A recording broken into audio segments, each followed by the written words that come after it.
வணக்கம். வாழ்க தமிழுடன் வண்ணத்தமிழ் வகுப்பறை உங்களை அன்போடு வரவேற்கிறது.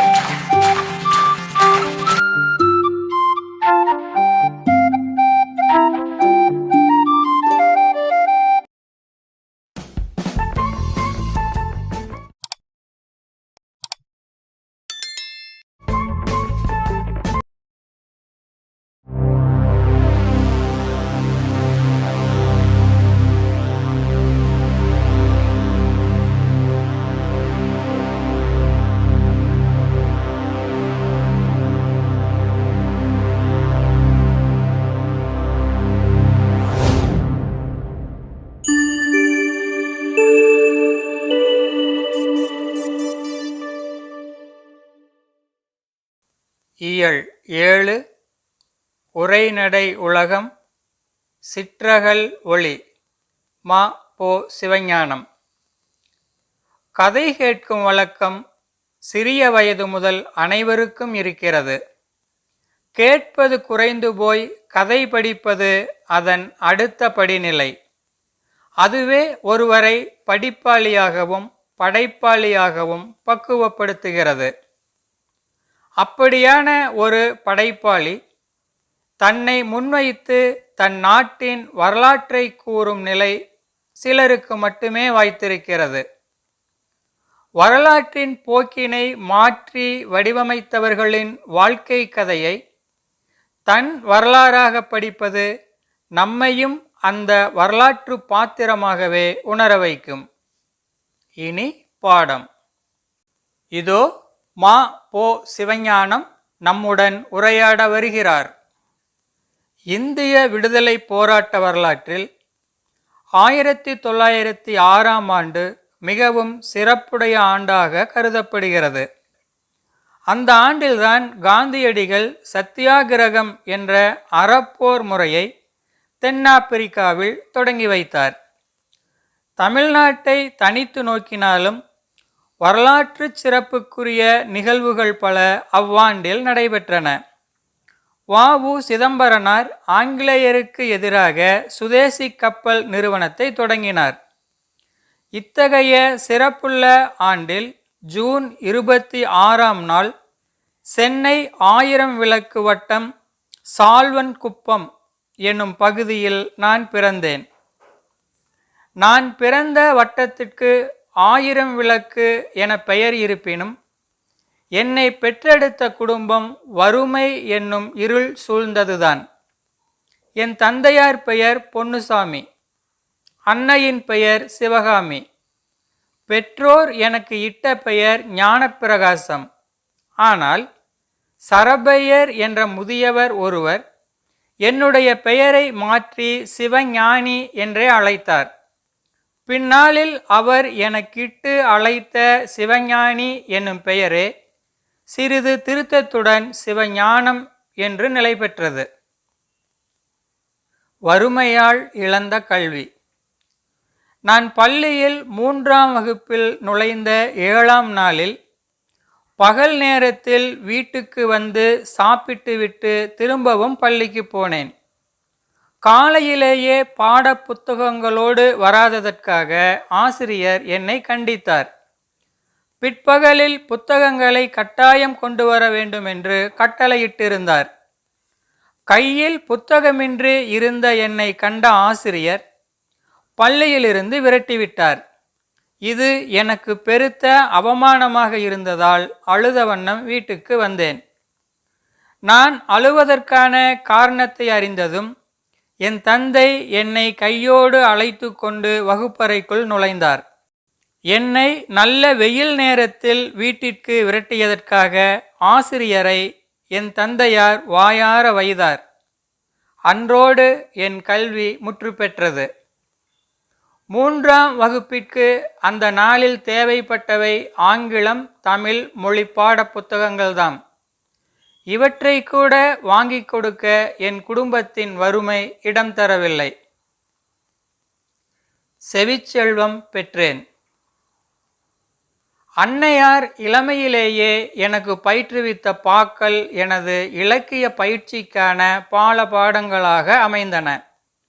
அல்லி அரசாணி மாலை, பவளக்கொடி மாலை ஆகிய அம்மானை பாடல்களை பாடுவார். அந்த நேரத்தில் என்னையும் சிறிது நேரம் அந்த நூல்களை படிக்க வைப்பார். அதனால் சந்த நயத்தோடும் எதுகை மோனையோடும் உள்ள அம்மானை பாடல்களை அடிக்கடி பாடி பாடி பிள்ளை பருவத்திலேயே இலக்கிய அறிவை வளர்த்து வந்தேன். சித்தர் பாடல்களை நானாகவே விரும்பி படித்து மனனம் செய்வேன். சொற்பொழிவுகளை கேட்பதன் மூலமாகவும் நான் இலக்கிய அறிவு பெற்றேன். அப்போது அவர்கள் வெளியிடும் சிறந்த கருத்துக்களை ஏடுகளில் குறித்து வைத்து கொள்வேன். ஒருவன் அறிவு விளக்கம் பெறுவதற்கு 2 வழிகள் உள்ளன. ஒன்று கல்வி, மற்றொன்று கேள்வி. யான் முறையாக ஏட்டுக்கல்வி பெற இயலாமல் போனதால் ஏற்பட்ட இழப்பை ஈடு செய்ய கேள்வி ஞானத்தை பெறுவதிலேயே மிகுந்த ஆர்வம் காட்டினேன். எனது கேள்வி ஞானத்தை பெருக்கிய பெருமையிலே திருப்பாதிரி புலியூர் ஞானியாரடிகளுக்கு மிகுந்த பங்குண்டு. புத்தகப்பித்தன். எனக்கு உலகியல் அறிவு தோன்றிய நாள் தொட்டு இயன்றவரை தாய்மொழியிலேனும் நல்ல புலமை பெற்றிட வேண்டும் என்று விரும்பி அதற்காக இடைவிடாது முயன்று வந்திருக்கிறேன். சுருங்கச் சொன்னால் என் அறியாமையுடன் கடும் போர் நடத்தியிருக்கிறேன். நூல் வாங்குவதற்கு போதிய பணமில்லாத குறையால் பழைய புத்தகங்கள் விற்கும் கடைகளுக்கு சென்று எனக்கு விருப்பமான புத்தகங்களை மிக மிக குறைந்த விலைக்கு வாங்குவதை வழக்கமாக கொண்டிருந்தேன். உணவுக்காக வைத்திருக்கும் பணத்தில் புத்தகங்களை வாங்கிவிட்டு பல வேளைகளில் பட்டினி கிடந்திருக்கிறேன். குறைந்த விலைக்கு நல்ல நூலொன்று கிடைத்துவிட்டால் பேரானந்தம் அடைவேன். என் வாழ்நாளில் நானாக முயன்று சேர்த்து வைத்த சொத்துகள் என்னிடம் உள்ள பல்லாயிரக்கணக்கான நூல்களை தவிர வேறில்லை என்று உறுதியாக கூறுவேன். பேராய கட்சி, காங்கிரஸ் கட்சி. 1931ஆம் ஆண்டில் காந்தி இர்வின் ஒப்பந்த காலத்திலே நாடு முழுவதிலும் இருந்த பேராய கட்சிக்காரர்கள் ஆக்க வழிபட்ட வேலைகளில் ஈடுபடுத்தப்பட்டனர். அந்நிய துணிக்கடை மறியல் காந்தி இர்வின் ஒப்பந்தப்படி அனுமதிக்கப்படவில்லை. ஆகவே தீண்டாமை விலக்கு, கதர் விற்பனை ஆகியவற்றிலே பேராய கட்சிக்காரர்களை ஈடுபடுத்தியது கட்சி தலைமை. பேராய கட்சியால் நடத்தப்பட்ட ஊர்வலங்களிலும் கதர் விற்பனையிலும் தவறாமல் பங்கு கொள்வேன். 6 மாத கடுங்காவல். 30/9/1932ஆம் ஆண்டில் தமிழா துள்ளி எழு என்னும் தலைப்புடைய துண்டறிக்கை ஒன்றை கடற்கரையில் குழுமியிருந்த மக்களிடையே வழங்கியதற்காக நான் சிறையிலிடப்பட்டேன். பழங்காலத்திலே பாண்டியன் ஆண்ட பெருமையை கூறி, சோழன் ஆண்ட சிறப்பை சொல்லி, சேரன் ஆண்ட மாண்பினை காட்டி, நம் அருமை தமிழ்நாடு ஆங்கிலேயருக்கு அடிமைப்பட்டிருந்த சிறுமையையும் நினைவூட்டி விடுதலை போரில் ஈடுபட வருமாறு தமிழருக்கு அழைப்பு விடுத்திருந்தேன். அவற்றை நானும் வேறு சில தோழர்களும் சேர்ந்து நூற்றுக்கணக்கான பிரதிகளை கையாலேயே எழுதினோம். எதிர்பார்த்தபடியே காவலர்கள் கைது செய்தனர். வழக்கு தொடரப்பட்டு 3 மாத கடுங்காவல் தண்டனையும் 300 ரூபாய் அபராதமும் விதிக்கப்பட்டது. கட்டத் தவறினால் மேலும் 3 மாதம் கடுங்காவல். நான் 6 மாதமும் கடுங்காவலை அனுபவித்தேன். சிறையில் வேளா வேலைக்கு எப்படியோ எனக்கு சோறு கிடைத்து வந்தது. என்னளவில் தொடர்ந்து 6 மாத காலத்திற்கு வாழ்க்கை போராட்டத்திலிருந்து விடுதலை பெற்றுவிட்டேன்.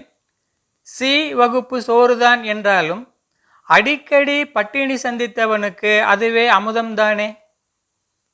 ஆனால் என் குடும்பத்தின் அவல நிலை நினைவுக்கு வந்த போதெல்லாம் சிறையில் தரப்பட்ட உணவை மன நிறைவோடு உண்ண முடியாதவனானேன். 1942ஆம் ஆண்டு ஆகஸ்ட் 8ஆம் நாள் இந்திய வரலாற்றில் பொன் எழுத்துகளால் பொறிக்கத்தக்க புனித நாளாகும். அன்றுதான் இந்தியாவை விட்டு வெளியேறு என்ற தீர்மானத்தை பம்பாயில் கூடிய அகில இந்திய பேராய கட்சி ஒரு மனதாக நிறைவேற்றியது. தேசம் முழுவதுமே அன்று புத்துயிர் பெற்றது. நாடெங்கும் தலைவர்கள் கைதான நிலையில் நானும் ஆகஸ்ட் 13ஆம் நாள் வேலூர் மத்திய சிறைச்சாலையில் அடைக்கப்பட்டேன். காமராசர், தீரர் சத்தியமூர்த்தி, பிரகாசம் உட்பட தென்னகத்தின் முன்னணி தலைவர்கள் பலரை அங்கு நான் கண்டேன். சில நாட்களுக்கு பிறகு அங்கிருந்து அமராவதி சிறைக்கு மாற்றினார்கள்.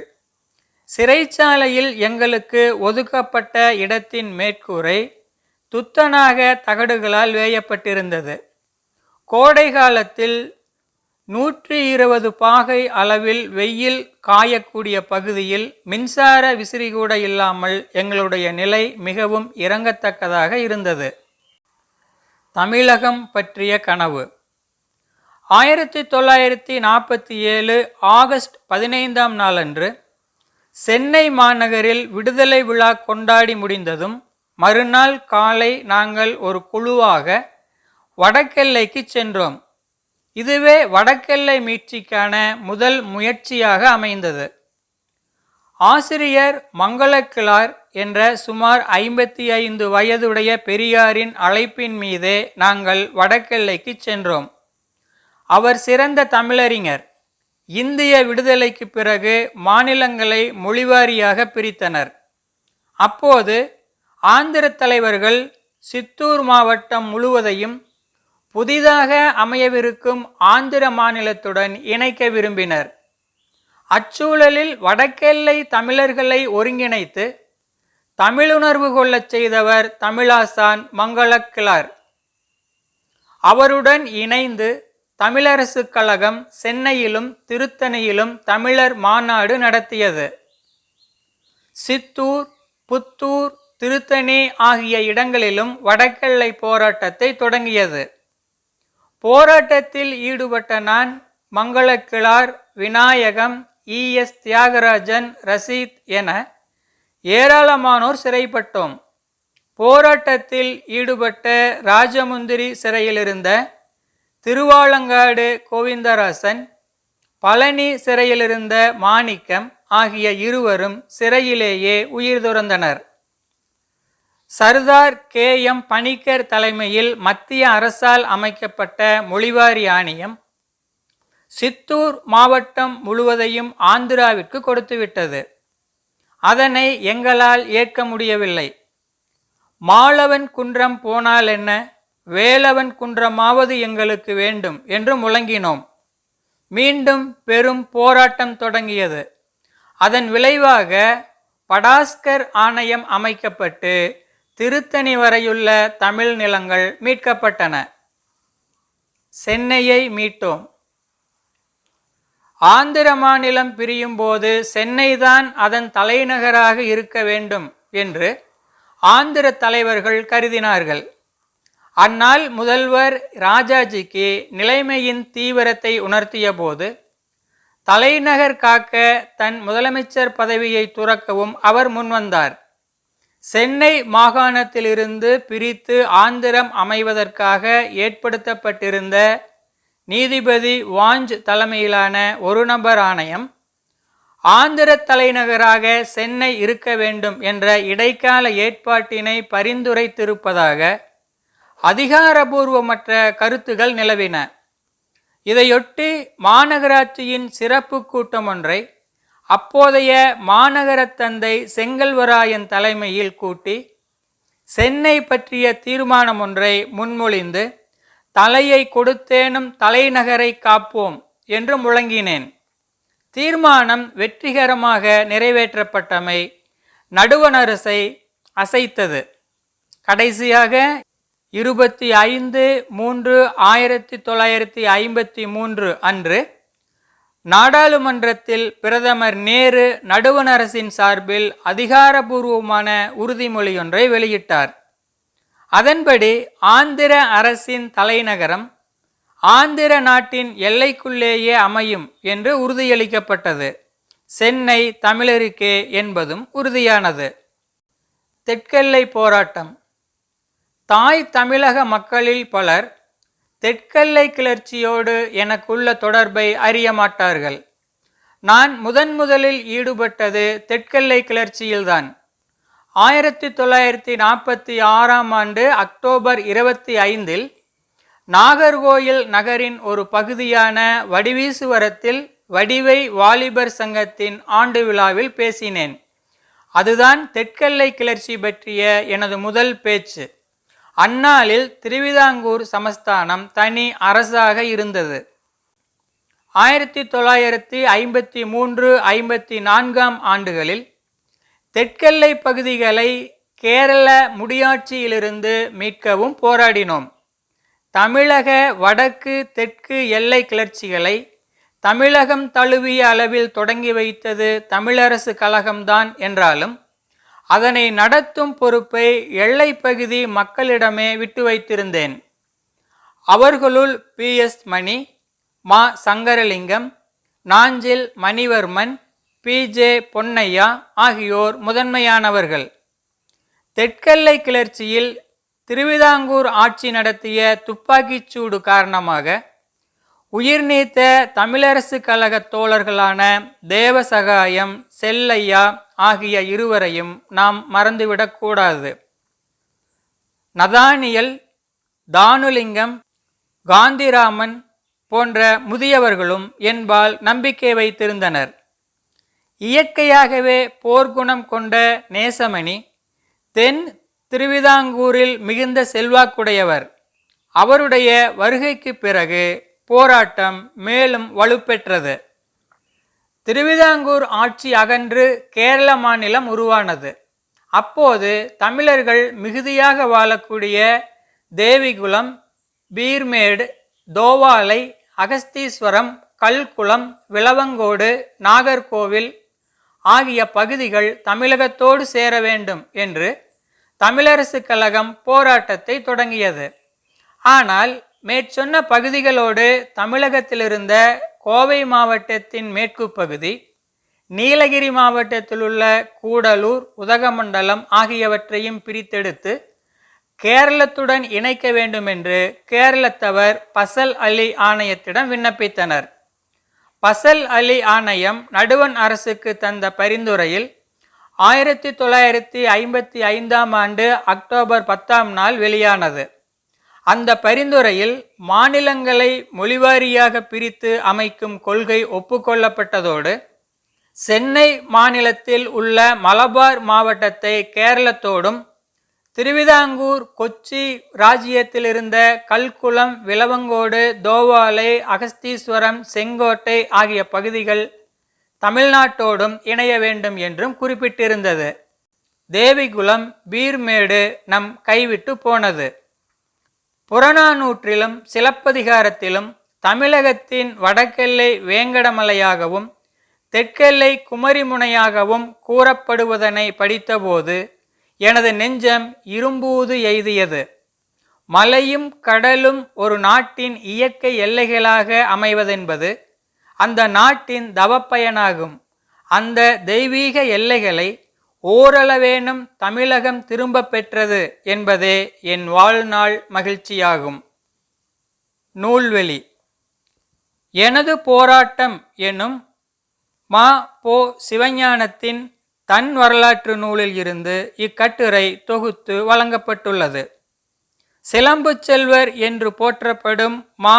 பொ. சிவஞானம் விடுதலை போராட்ட வீரர். 1952ஆம் ஆண்டு முதல் 1954ஆம் ஆண்டு வரை சட்டமன்ற மேலவை உறுப்பினராகவும் 1972ஆம் ஆண்டு முதல் 1978ஆம் ஆண்டு வரை சட்டமன்ற மேலவை தலைவராகவும் பதவி வகித்துள்ளார். தமிழரசு கழகத்தை தொடங்கியவர். வள்ளலார் கண்ட ஒருமைப்பாடு என்னும் இவருடைய நூலுக்காக 1966ஆம் ஆண்டு சாகித்ய அகாதமி விருது பெற்றார். தமிழக அரசு திருத்தணியிலும் சென்னை தியாகராய நகரிலும் இவருக்கு சிலை அமைத்துள்ளது. தெரிந்து தெளிவோம். நான் சிலப்பதிகார காப்பியத்தை மக்களிடம் கொண்டு செல்ல விரும்பியதற்கு காரணம் உண்டு. திருக்குறளையோ கம்பராமாயணத்தையோ விரும்பாதவன் அல்லன். ஆயினும் இந்திய தேசிய ஒருமைப்பாட்டிற்கு கேடில்லாத வகையில் தமிழினத்தை ஒன்றுபடுத்த எடுத்துக்கொண்ட முயற்சிக்கு பயன்படக்கூடிய ஓர் இலக்கியம் தமிழில் உண்டென்றால் அது சிலப்பதிகாரத்தை தவிர வேறில்லை என்று உறுதியாக கூறுவேன். இளங்கோ தந்த சிலம்பு தமிழினத்தின் பொது சொத்து. எனவேதான் தமிழகத்தின் பட்டி தொட்டி எங்கும் சிலப்பதிகார மாநாடுகள் நடத்தினோம். சிலம்பு செல்வர் மாப்போசி. மார்சல் ஏ. நேசமணி இளம் வயதிலேயே சமூக விடுதலைக்காக போராடியவர். வழக்கறிஞர். நாகர்கோவில் நகர்மன்ற தலைவராகவும் சட்டமன்ற உறுப்பினராகவும் நாடாளுமன்ற உறுப்பினராகவும் பணியாற்றினார். குமரி மாவட்ட போராட்டத்தை முன்னெடுத்து சென்றவர். இதனால் மார்சல் நேசமணி என்று அழைக்கப்பட்டார். 1956ஆம் ஆண்டு நவம்பர் 1ஆம் நாள் கன்னியாகுமரி மாவட்டம் தமிழ்நாட்டுடன் இணைந்து தமிழகத்தின் தென் எல்லையாக மாறியது. இவருடைய நினைவை போற்றும் வகையில் தமிழக அரசு இவருக்கு நாகர்கோவிலில் சிலையோடு மணி மண்டபமும் அமைத்துள்ளது. எத்திசையும் புகழ் மணக்க கடல் கடந்த தமிழ் வணிகம். ஆஸ்திரியா நாட்டு தலைநகரமான வியன்னாவில் அமைந்துள்ள அருங்காட்சியகத்தில் பேப்பரஸ் தாளில் எழுதப்பட்ட அரிய கையெழுத்துச் சுவடி ஒன்று கண்டுபிடிக்கப்பட்டது. இச்சுவடி சேர நாட்டு துறைமுகமான முசிறியில் வாழ்ந்த தமிழ் வணிகருக்கும் எகிப்து நாட்டின் அலெக்சாண்டிரியா துறைமுகத்தில் வாழ்ந்த கிரேக்க வணிகருக்கும் இடையிலான வணிக ஒப்பந்தம். இது கிபி 2ஆம் நூற்றாண்டின் இடைப்பகுதியில் ஏற்படுத்தி கொள்ளப்பட்டது. மீண்டும் அடுத்த காணொளியில் சந்திப்போமா? இந்த காணொளி தங்களுக்கும் தங்களை சார்ந்தோருக்கும் பயனுடையதாக இருந்தால் விருப்பம் தாருங்கள், பயனாளராய் சேருங்கள்.